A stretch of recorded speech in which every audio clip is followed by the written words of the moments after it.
Coaches, this is Rick from The Art of Tennis. Welcome to episode 28. For those who haven't been here before, I run this weekly YouTube channel to help coaches become better at their craft and a little bit more business savvy. If you're interested in resources like this, then I am slowly growing a community on the platform School. So you can see that below in the description. So today we're gonna look at what the role of the club coach is. Obviously, a coach teaches lessons, but what else can they do, and how else can they contribute to the club they're at? Now, this may cross over a little bit to the title Director of Tennis. Now, Director of Tennis, used a lot in the States, Canada, not so much in Europe. Rackets manager gets used. I know it's been used in England. Rackets manager, director of tennis. In Australia, it's really more so. You're called the club coach. And what that means is, as the club coach, it means you've won a contract at a club, normally a community club. You've won the contract to run a business from that facility. But it's not only running a business from that facility. That is their give to you, is the opportunity to run a business from that facility. Your give to the club is to make tennis such a popular activity that the membership grows.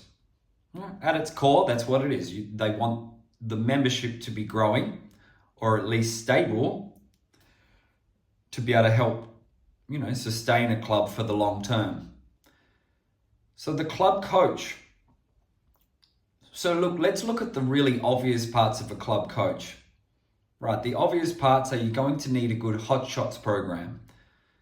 What's hot shots? Those in Australia, you know this. Hot shots is mini tennis in the UK.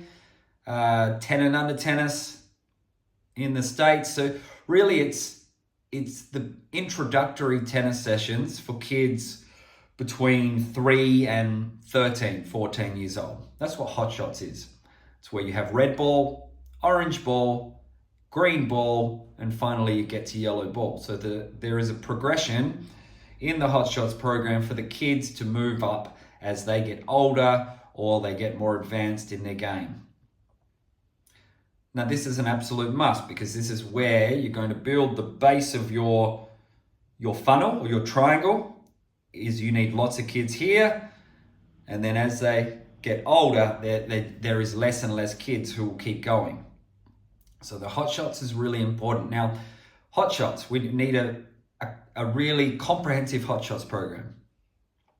Okay, what else? All right, we're going to do squads, because once the hot shots kids get too good, we're going to start to pick kids and go, okay, Susie, you're doing really well. We're going to put you in a special group with other kids. And so Susie, you're going to be with Ralph and Ron and little Emma. Okay, a special group of 4, because you're all doing great with your tennis and you're a similar level. And so we're going to train you in our squad program. What's the difference in squads? Well, it's selected. It's not publicly available to book. And you're normally working on more match play, tactical type things that are going to help them play competition matches. Where the hot shots pathway is still a recreational stage, and some will go on and play competition pathway, some will stay in a recreational pathway, and that's fine as well. So you need to build a squad program. Okay, you might have a squad program for under 10s or orange ball, under 12s, green ball, and then 14s, 16s, 18s in yellow ball.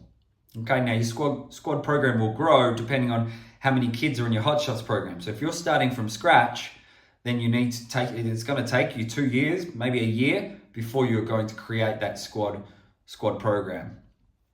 All right, private lessons. Okay, we know what private lessons are as coaches, one-on-one, maybe it's a shared private lesson with two friends or two siblings. So you need to be offering private lessons. Now, what are private lessons? Who are they for? I kind of think they're for two extremes. I think they're for those who are loving it, they're striving to get better, and the private lessons give them a chance to go to accelerate their learning, okay? But on the other end, some kids go into a hotshot session and they might struggle. Maybe they're struggling socially, maybe they're struggling with the coordination side. And so if they're struggling a little bit, then actually private lessons is a great way to have that one-on-one mentorship from the coach to build the confidence, build the skills, build the coordination, which maybe then they get to go back into the program with more confidence. So private lessons, you're paying good money for private lessons for the family, so for the student. So it's a commitment, but it's obviously a great commitment for those keen, and it might be a worthwhile investment for those who are struggling and trying to get back into the group program again. Private lessons also cross over to adults. Many adults will want private lessons. Adults tend to treat private lessons a little bit, it's like a half personal training. They got someone really good to hit with. If they're a beginner, they're learning from scratch. If they've already played, then you're just ironing out little habits. And with adults, you tend to work on less than you do with kids.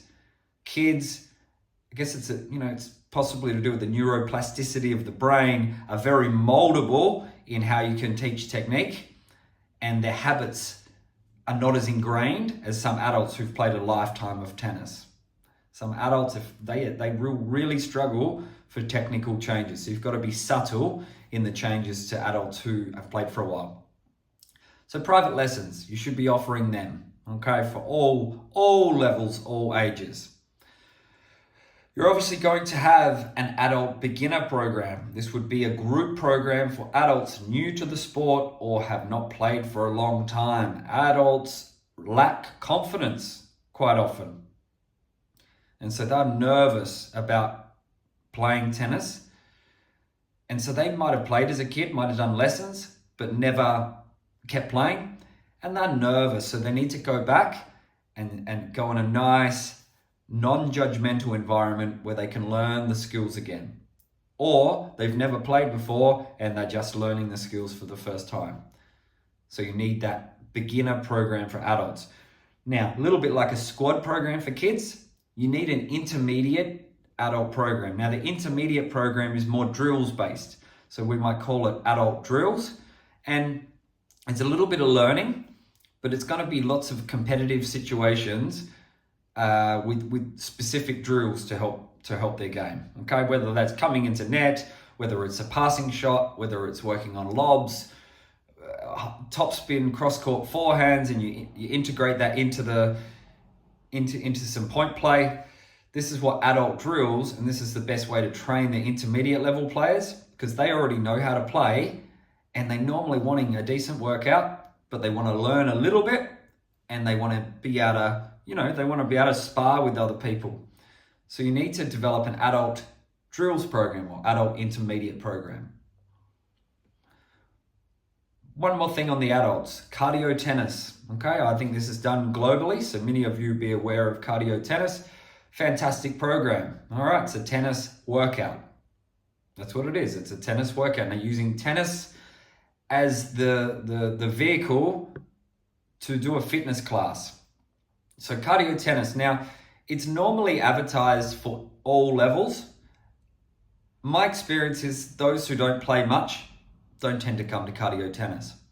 They could, but they're still embarrassed. Even if it's all about the running and the recovering and the movement, they're still embarrassed if they run, miss, move. So I find that cardio tennis is a little bit more intermediate-like, a bit like our drills, adult drills. You want them to be able to play a little bit. There are different options you can offer cardio tennis in different ways, but generally speaking, I find that they want to be able to play a little bit to get the most out of that. So cardio tennis, tennis workout to music. Really great part of your program. Back on the kids, school holiday time. Okay, so you need to have hot holiday clinics.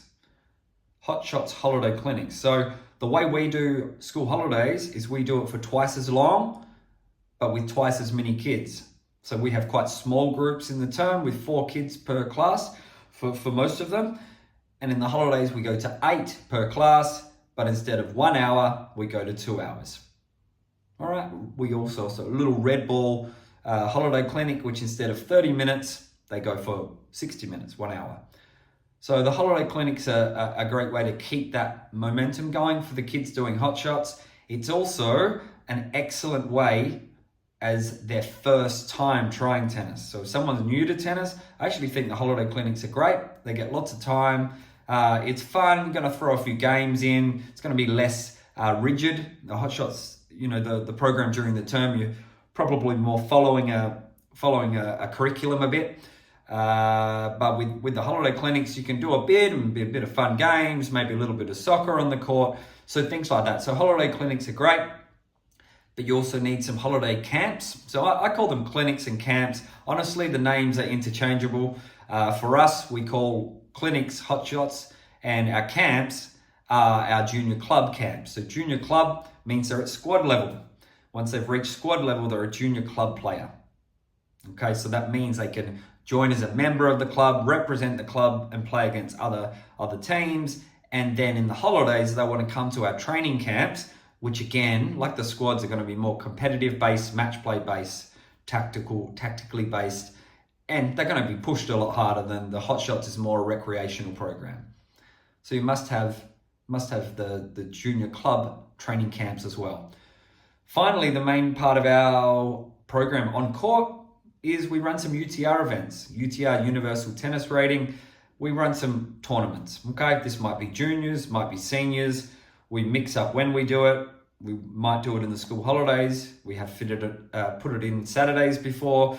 So you can choose whether to run these regularly or you might run these just every now and again. So these tournaments are great for the keen kids to start to work on their rating. Even though I don't like focusing on rating too much, that's the reality. Kids are trying to get higher up the UTR rating, which goes from 1 to 16.5. So the UTR events really wrap up our on-court program.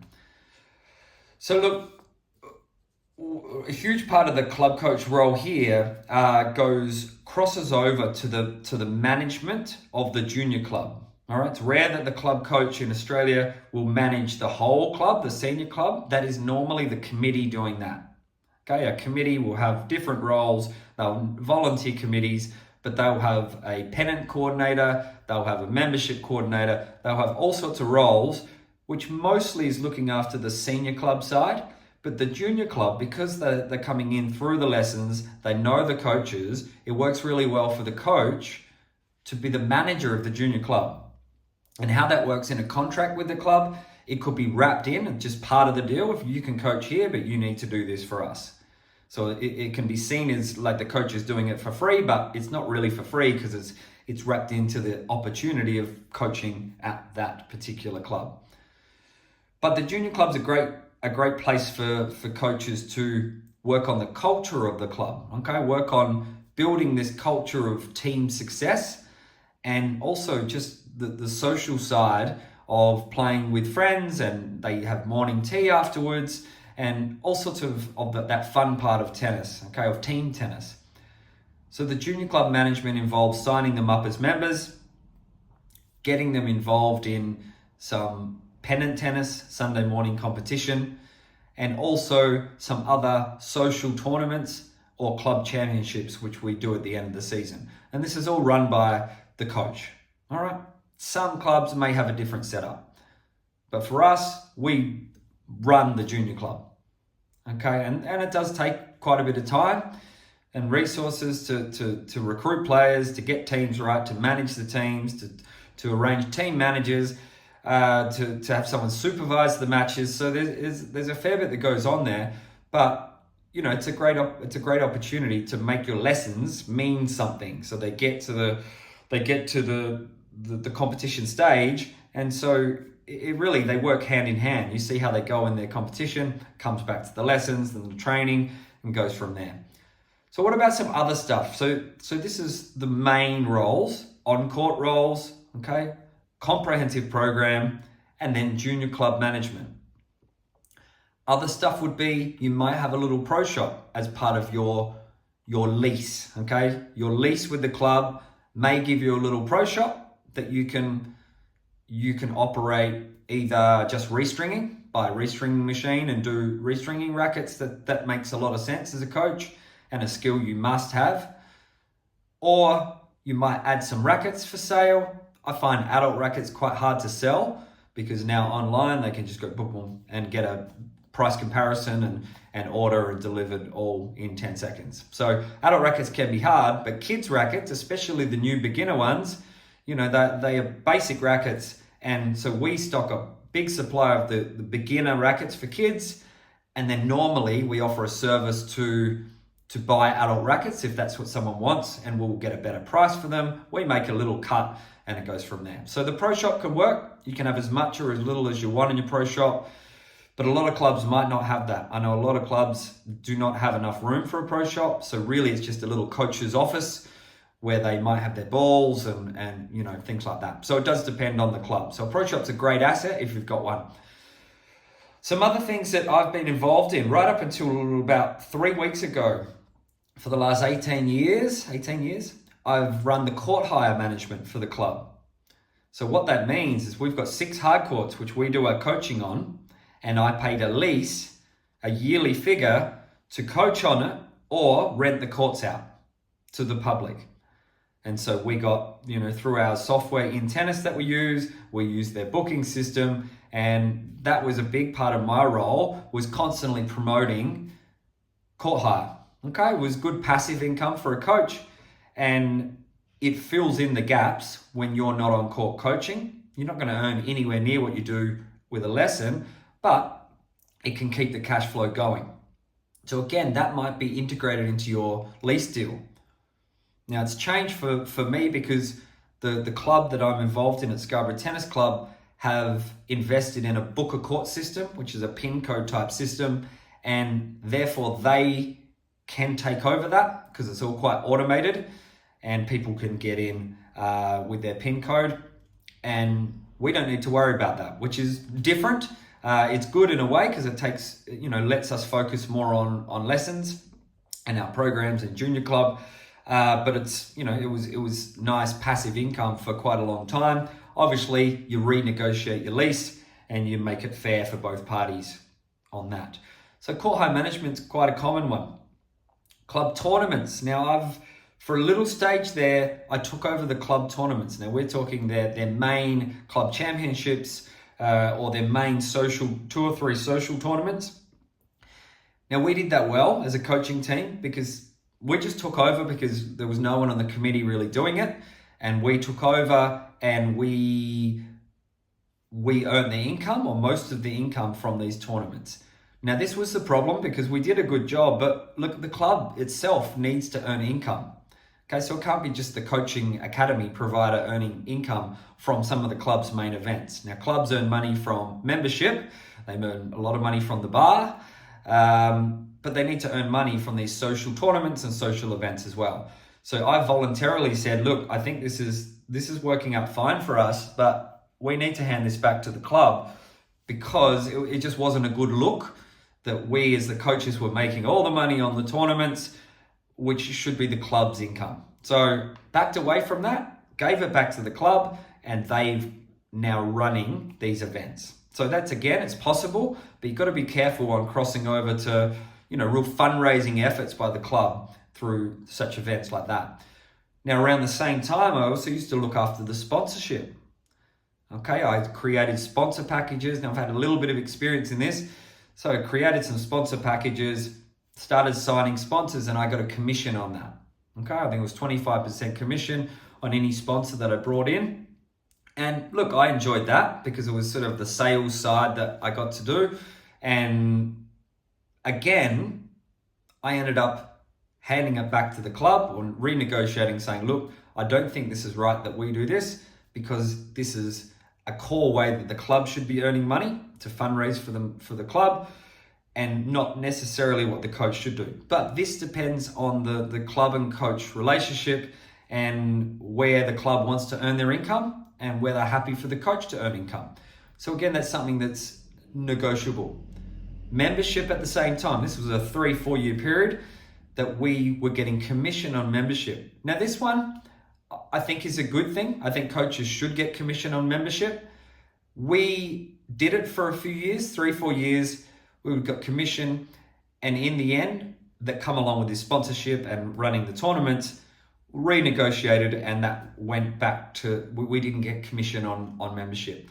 Now we're signing up junior members all the time because that's part of our role.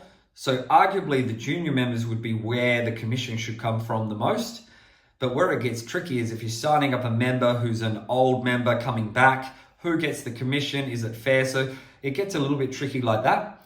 But membership, that's a way that clubs and coaches can negotiate to see how you can grow that the best way and incentivize the coach who's a private business to work hard on building the membership. And that can apply to sponsorship and things like that as well. So I think there's many options on how this works between club and coach. I honestly think that most clubs got to be careful how I say this, but a lot of clubs are not very organized. There's a lot of people on a committee and they don't necessarily get that much done. The club I'm at, of course, the committee's great, but across the years you get different committees and, there's normally 2 or 3 committee members doing a lot of the work and some not doing much at all. So if that's the case and you're a club committee, then you should look at ways. You've got this private enterprise, meaning a coach running a business who hopefully is hungry to look at ways to grow the club and grow their income. So if you're a committee, you should be trying to consider ways that you can delegate some of these roles to the coach. Okay, it might not be court hire, it might not be tournaments, it might not be sponsorship, but there might be something else that the coach can get involved in because they're right there and they're at the club every single day, where a lot of committee members are not at the club every single day. They might be there once a week or once every fortnight. So that's it for today. It's always an interesting conversation talking about the role of the club coach. My role has changed. It's gone from doing extra for the club for a while there and then stripping it back, and more recently it's stripped back a little bit more now without the court hire management. Now we have a really busy coaching program of a team of 3 other full-time coaches, another 5-6 part-time coaches, so we're busy and I'm really appreciating just being able to focus on that and growing our junior club, growing our programs, upskilling coaches. So there's always something to do, right? There's always something to focus on. So that's it. I think that's enough chat about the role of the club coach, or what some may call a director of tennis or a rackets manager. And this will change depending on where you're at. Private club or public club, different countries have different setups. So that's it, and we will see you next time. Cheers.